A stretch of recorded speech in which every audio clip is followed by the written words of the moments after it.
As we sit here in Normandy, your son Hunter is on trial, and I know that you cannot speak about an ongoing federal prosecution. But let me ask you, will you accept the jury's outcome, their verdict, no matter what it is? Yes. And have you ruled out a pardon for your son? Yes. Well, so much for that. Hey, it's great to be back with you after a nice Thanksgiving break. Always so nice to talk to you. George Hill's coming up today, retired supervisory intel analyst, former FBI whistleblower as well. He'll join us at 3:30. 4 o'clock, Tristan Levitt from Empower Oversight is here. He's a counsel to one of the IRS whistleblowers who helped reveal some of the many facets of the Biden family scandals. And Miranda Devine, few are as good a student of all these Biden scandals as Miranda Devine at the New York Post. She joins us at 5 o'clock. You can join us at 888-630-9625, 888-630-WMAL. I do hope you had a nice Thanksgiving. I certainly did. I got to spend it with family. The food was delicious, and my gratitude extends to, all of you, and also to Pete Mundo and to Mike Opelka and to some other guy who hosted on Friday. I forget what. Corey and Ganamort. That's who it was. Corey and Ganamort and the team here at WMAL for keeping things afloat, as always, when I decided to rush off for a vacation. Boy, what news to come back to, though. You know, how eager do you think Morning Joe was to do the Kash Patel news cycle this morning? They must have been super pumped. They thought, or maybe go after Pete Hegseth. Don't you worry. They did all that today. But they were spending the weekend salivating. These are characters that we hate. We'll get to talk about how much we hate them on Monday. And then Joe Biden blows it all up. He blew it all up yesterday with the announcement that he has pardoned Hunter Biden for every single thing he's ever done over the course of the last decade, including things that you're not even aware of. It's stuff that hasn't even been charged. Joe Biden just handed down the most sweeping pardon in American history. The pardon covers the years 2014 until last night. Anything he's done, whether he's been charged and convicted or whether he hasn't been charged at all, he is not going to be found in any way liable. No more investigations, no more guilt, nothing for the events that cover all of those years. Now, of course, this pardon comes after you and I both predicted that it would. We've been saying for as long as we've been aware of the Biden family that whatever crimes they've committed, Joe Biden will issue that pardon before he leaves office. And this, again, as you heard just a moment ago, that was from June of this year. Biden told ABC's David Muir, no, I'll accept the outcome of the jury. Whatever the jury says, I'm for, he said in his elderly voice.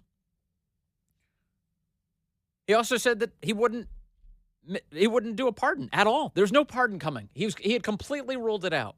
Well, of course, he lied to you. That is one of the big stories of the Biden presidency.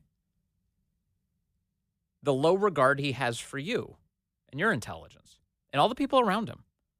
They don't care that they lie to you nonstop. They lie constantly. Remember the Washington Post? I think it was the Washington Post. Didn't they have a big ongoing series of all of the, quote, lies that Donald Trump is telling you? Donald Trump is lying. We've tracked this many lies. They weren't alone. CNN, I think, did the same thing. There were a couple of these, big-time left-wing regime news outlets who claimed that Donald Trump was lying about any number of things, and here's what he's lied about. And then if you go into the details of any of the assertions that they make, you find out that they either misconstrued something President Trump had said, they decontextualized it, maybe they caught him in a mistake from time to time, but it was nothing like the torrential downpour of dishonesty that we've seen from Joe Biden and the people around him. We've gone through these. There's a fellow over at the Daily Signal who tweeted these. These are just, I'll credit him, Tony Kinnett, who posted this. A bunch of quotes. It's transitory inflation. Inflation's transitory. Remember that lie? How fun was that? Afghanistan was a success, they told us. Americans dead, foreigners falling off of airplanes in midair. Yeah, big success. Billions of dollars of military equipment in the arms of the Taliban. Huge success. It just went great. The border is secure. Remember the border crisis versus challenge news cycle? Do you remember how stupid that was? Circle back, Jen Psaki kept telling us, it's not a crisis, it's a challenge. Well, what's the difference? Don't you worry. It's a challenge, she would say. And then everybody in the media, all of the dutiful water carriers, oh, it's a challenge. It's a challenge. It's a challenge they have to deal with. They also claim that Robert Hur lied about Joe Biden. Remember that special counsel? Oh, no, Biden's fit as a fiddle. He's not demented. His faculties are all there. He's compos mentis. He's totally with it. They lied. Kamala Harris lied about that one. Very publicly. Remember Joe Biden struggling to get off a stage in L.A. at a fundraiser?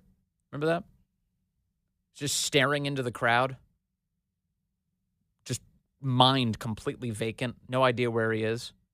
Was it George Clooney and Barack Obama? I think. It was, at least Obama was there. Obama had to grab him around the shoulder and guide him off the stage.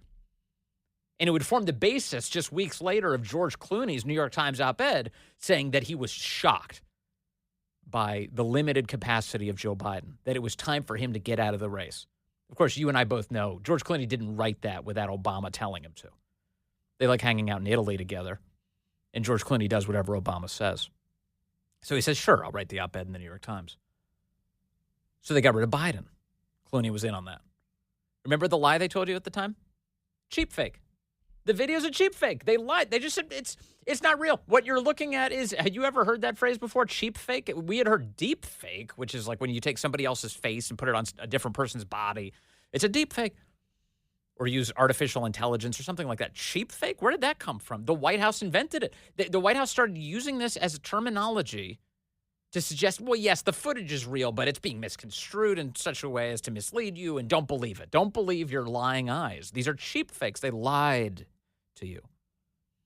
They lied. Biden has a cold. Do you remember that? Biden falls completely on his face during the debate with Donald Trump. And in the middle of the debate, the best excuse they could cook up was he's got a cold. He's got a cold. Rather than he's demented, he has a cold. That was what they told you. They lied to you. They also lied about Biden not being replaced. That's not going to happen. He's staying in the race. He's the best guy to beat Trump. He'll be in this race. He's going the distance, baby. He didn't. And then they said that Biden is not going to pardon Hunter. And that was one of the most obvious, wasn't it? You knew every time it escaped their lips that they were lying to you. You knew that. And the media would carry all the water, of course. Here's Corinne saying, it's a no. It's always a no. It's going to be a no forever. The president would not pardon or commute sentences for his son, Hunter. I just want to make sure that that is not going to change over the next 6 months. The president's saying he would not. It's still a no. It's still a no. It will always be a no. It's still a no. It will be a no. It is a no. And I don't have anything else to add. Will he pardon his son? No. Will he pardon? No. No pardon coming. Oh, the pardon came. We got the pardon. The full, not just a pardon for like a little thing. He didn't just pardon him for a speeding ticket. He said an entire decade of sins you may or may not have committed is now pardoned in the eyes of the federal government. Amazing. Richard Nixon did not receive so expansive a pardon. But Hunter Biden did. Hunter Biden, that great civil servant, the guy who, the energy expert, Hunter Biden, the man who's been paid millions of dollars for his robust expertise and all sorts of shady business dealings. He's amazing. He's just amazing. Smartest man we know, right? Joe Biden says, the smartest man I know. Here's Corinne again. Second one, would the president pardon or commute his son if he's convicted? So I've answered this question before. It was asked of me not too long ago, a couple of weeks ago, and I was very clear, and I said no. And I said no. You know? And I love, I'm not going to miss that. I'm not going to miss, there's elements of Corinne that I'm going to miss. I like making fun of her. I think that's fun. But the whole stalling for time thing where she says, well, I was asked this question, and I answered this question. And when I answered the question, it was very clear what my answer was. And that answer is that it's the same answer that I gave before. Well, thank you. That was illuminating. Today, she was asked in a gaggle as Joe Biden escapes the country. He's headed to Africa. He's trying to get as far away as possible right now in the midst of all this. She was asked in a gaggle aboard Air Force One, hey, did you lie to us? You have said repeatedly yourself since the election, the president has said for months, no pardon was coming. I wanted to ask you, could those statements now be seen as lies from the American people? Is there really a credibility issue here? Now, notice the way even the questions being asked at this late date. There's still this little wiggle room provided by the questioner. This little wiggle room, just like, could that not be construed as lies? Do you think a CNN reporter would be doing this to a Trump spokeswoman right now if the situation were reversed? Why did you lie to us? Why? That is the question. Be direct, not this sissy approach. Could those statements now be seen as lies from the American people? Is there really a credibility issue here given now this announcement? First of all, one of the things that the president always believes is to be truthful to the American people. That is something that he always truly believes. All right. And if come you on. Pause for unbelievable rolling on the floor laughter. see the end of his, I assume that you've read his statement, and you look at the end of that statement, and he actually says that in the first line in the last paragraph, and respects the thinking and how the American people will actually see this in his decision making.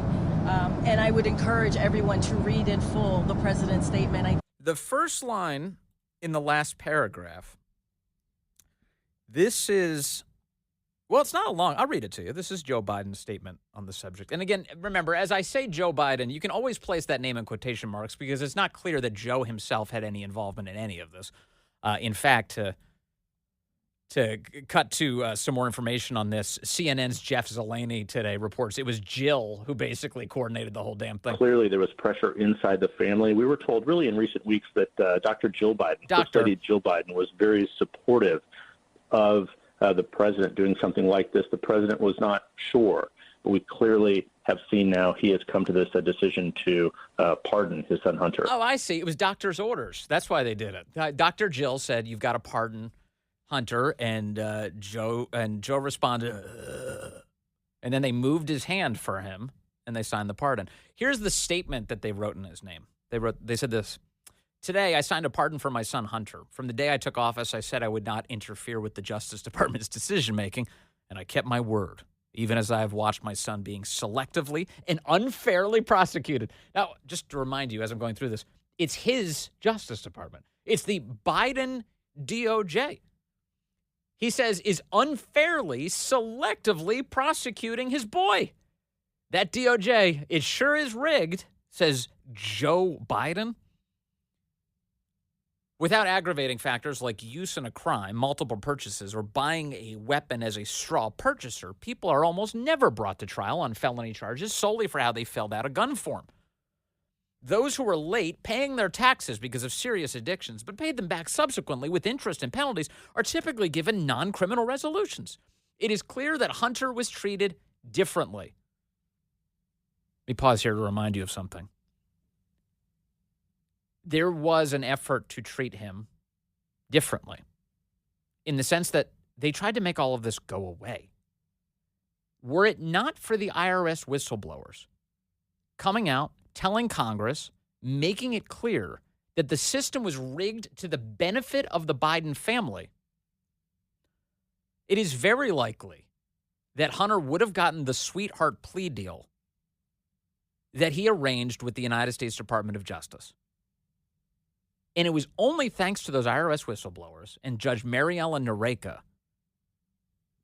that, and the attention you gave this story, that Hunter Biden was subjected to any scrutiny at all that led to time in court.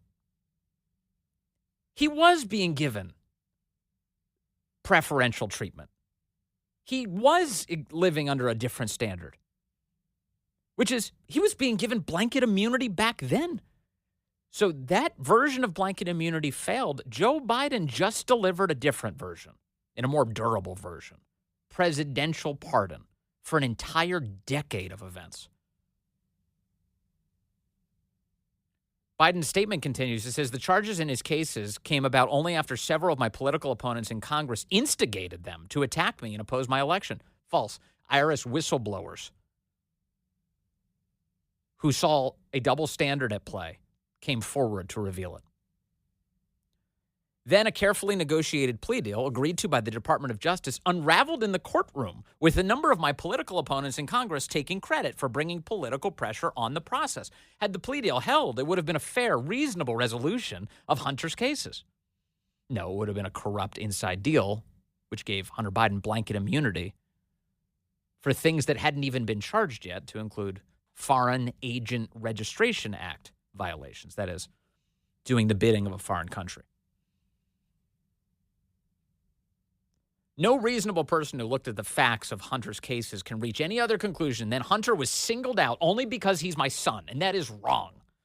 There has been an effort to break Hunter, who has been 5.5 years sober, even in the face of unrelenting attacks and selective prosecution. In trying to break Hunter, they've tried to break me, and there's no reason to believe it will stop here. Enough is enough, he says.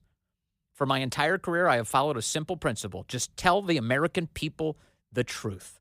They'll be fair-minded. Here's the truth. I believe in the justice system, but as I've wrestled with this, I also believe raw politics has infected this process, and it led to a miscarriage of justice. And once I made this decision this weekend, there was no sense in delaying it further. I hope Americans will understand why a father and a president would come to this decision. There he is, Joe Biden, or whoever wrote that, telling you that the justice system is rigged against him, that the United States Department of Justice is corrupt, and it is attacking the Biden family, but they will not break, he says. They will stand strong. Attaboy. It's 3:23.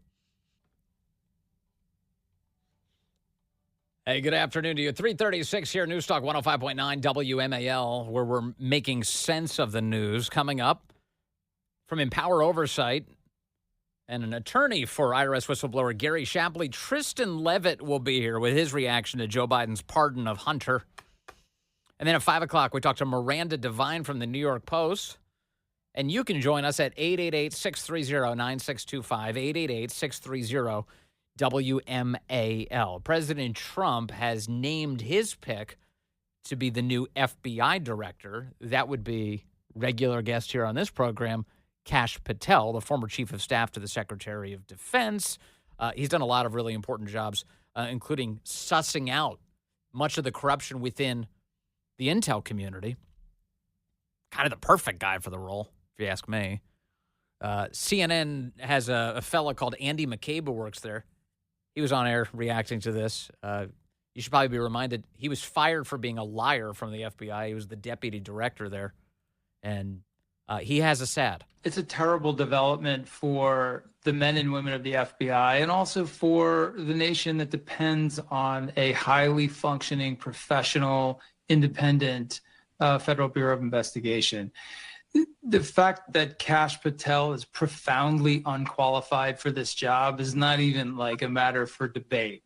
So I think what we should really be thinking about right now is, what does this signal in terms of Donald Trump's intent for the FBI?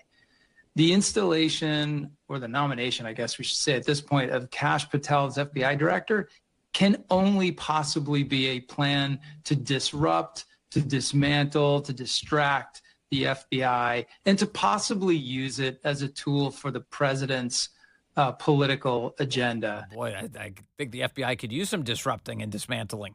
Joining us now to discuss, George Hill is here, retired supervisory intelligence analyst and an FBI whistleblower. George, good to have you on the show, sir. Hey, Vince, how are you? I hope you had a good Thanksgiving. I did. I hope you did as well, sir. What do you make of the nomination of Kash Patel to run the FBI? Yeah, so there was a lot of wailing and gnashing of teeth from some people, and, I'm sure some hyperventilating from others, and others are, blowing trumpets and banging drums thinking that, this is the end of the FBI. I kind of come down in the middle here. I mean, this is going to take a while. He's absolutely the right guy for the job, and he's eminently qualified to hold it, and he is the change agent necessary to bring the FBI back into some sort of constitutional framework. So the way that the left and people like Andy McCabe, I include them in that broad label, the way they're reacting is they're making these claims that, oh, now Trump is going to politicize the FBI, which seems to me to be a perfect inversion of the truth. The reason I like Kash Patel headed to run that agency is because the FBI has been politicized and it needs to be depoliticized. Is that right? Yeah, absolutely. That's Rich, Andy McCabe, saying that Kash Patel is going to politicize the FBI. I mean, I've been laughing about that one ever since he had that clip, come out on CNN. But, Kash, from his book Government Gangsters to his work exposing the Russia hoax, obviously I'm not a personal friend of his, but I'm quite familiar with his work and his thoughts on things. And he's probably one of the more apolitical people that Trump is bringing into the administration. He's, my observation is he's firmly committed to the rule of law and trying to bring back some sort of credibility to a now discredited entity. In fact, in President Trump's statement, he doesn't really say anything about going after political enemies or vengeance or anything like that. He says of Kash Patel, quote, he played a pivotal role in uncovering the Russia hoax, standing as an advocate for truth, accountability, and the Constitution. Kash did an incredible job during my first term, where he served as Chief of Staff at the Department of Defense, Deputy Director of National Intelligence, and Senior Director for Counterterrorism at the National Security Council.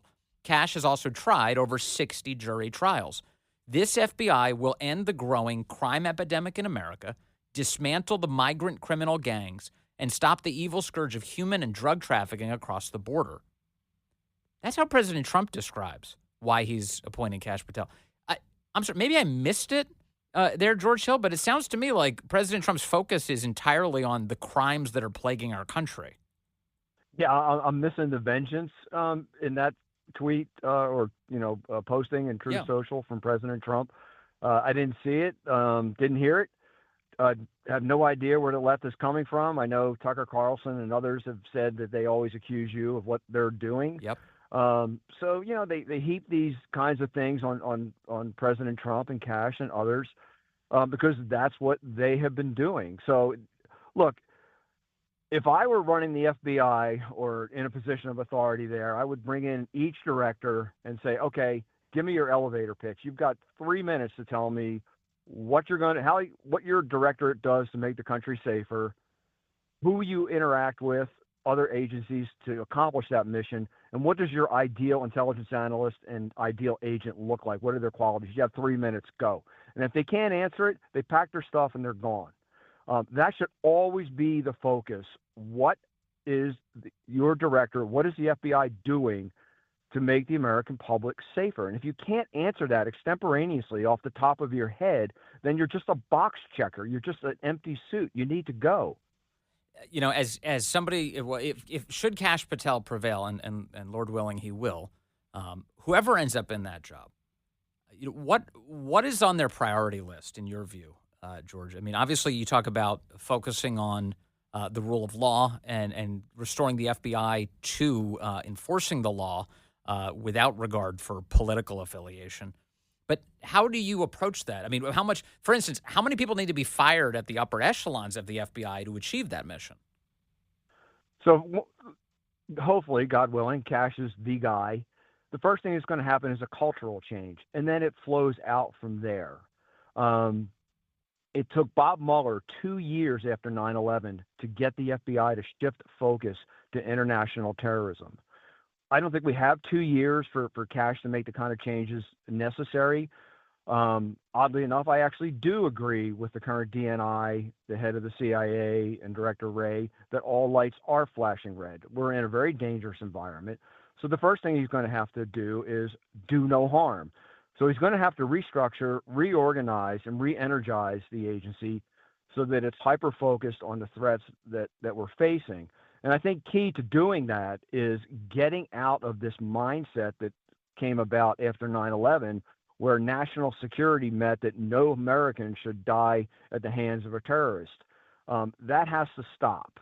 And I think the first giant step in doing that is to get rid of the domestic intelligence program that was a post 9/11 construct, which comprises about 45% of the FBI now is intelligence analysts and people focused towards preemptive crime, and get back to the business of making the country safe for the average citizen instead of trying to take license plates down in a school parking lot for people that are speaking out at a meeting.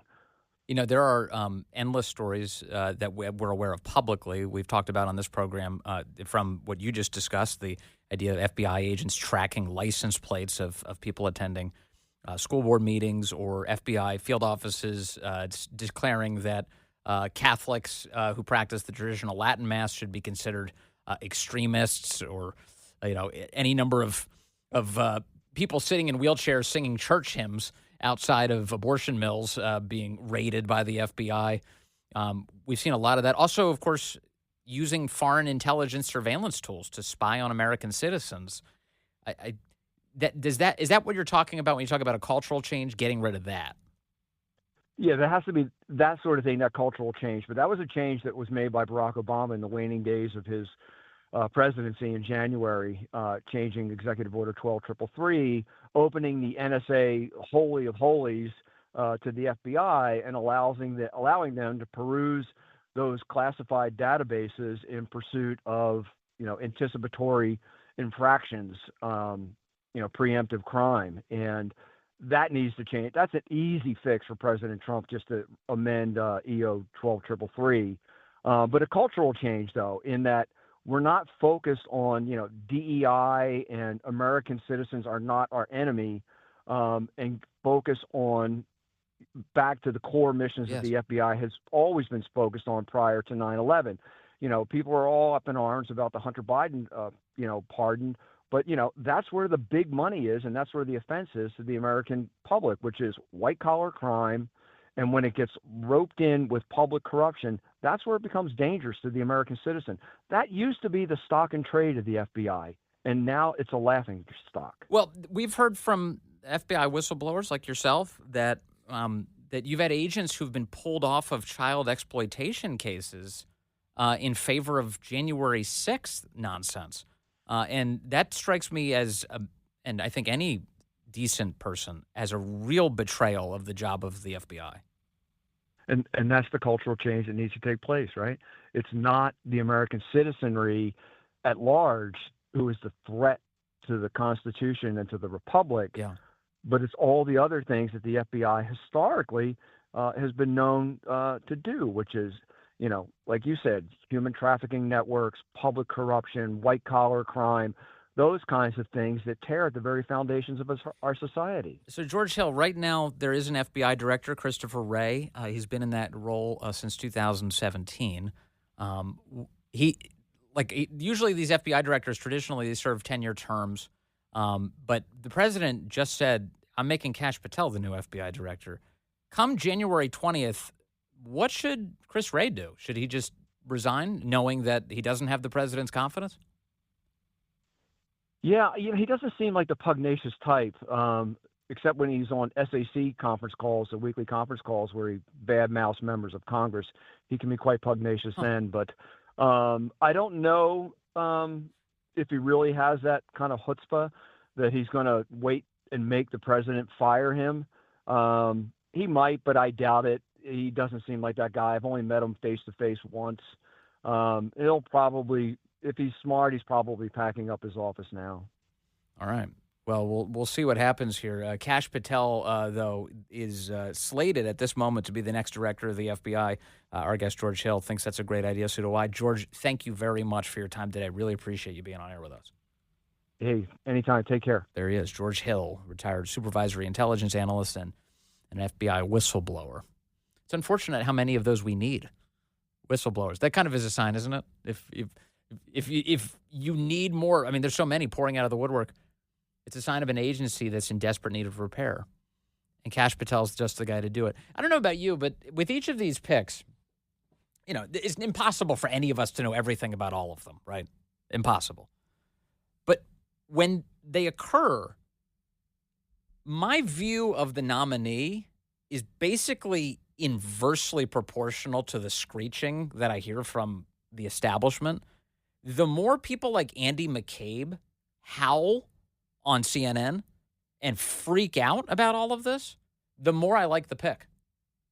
You know, it's like a Chinese finger trap or something. It's just like I'm more and more solidified on this as you push harder and harder against me and against the nominee specifically.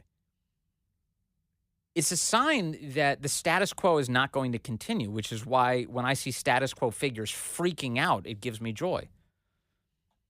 Among them are people like Joe Scarborough, the former Republican congressman turned morning show host on MSNBC. Here's what he said this morning. This is not only bad for the men and women who run the FBI. So sanctimonious. This is not only bad for the rule of law.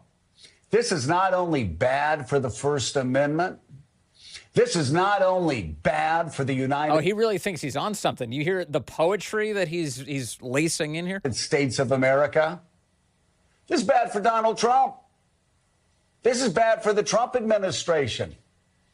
This is not going to end well.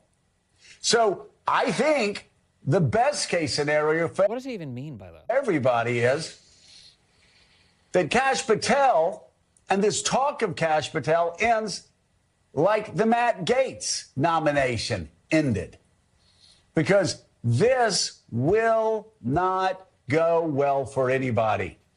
You notice the fact-based argument he made to support that? Not a single moment in that, what was that, 47 seconds, not a single moment in that clip did we hear any real reason that Kash Patel shouldn't have the job. Just a repetitious sort of, this should not happen. This will not end well. This will not end well. This will not end well. Your rage inspires me. Thank you. Oh, I was citing some of the special counsel expenditures earlier, and apparently if you add up, a smart listener and great tipster tells me if you add up all the numbers, they're way higher than I even realized. If you all the footnotes and the DOJ expenditures, Jack Smith is apparently somewhere in the vicinity of $36 million already and hasn't even filed his numbers from April 1st until now, averaging approximately $13 million every 6 months. Again, for what? For what? All of these cases ended up nothing in the end. Just a waste of your money. They lit it on fire, caused a tremendous amount of drama in the process. Investigations. So Hunter Biden gets a pardon today. This could have happened a lot earlier. Were it not for those pesky IRS whistleblowers coming out and saying, hey, wait a second. There's like a sweetheart deal in the works for this Hunter Biden character. We've never had interference like this in a tax investigation. Everybody's telling us we're not allowed to look into this stuff. The big guy. The CIA told us we can't look into certain components of this. What? Why would the CIA say that? We'll ask Tristan Levitt about it all. He's the president of Empower Oversight, counsel to an IRS whistleblower. He joins us next.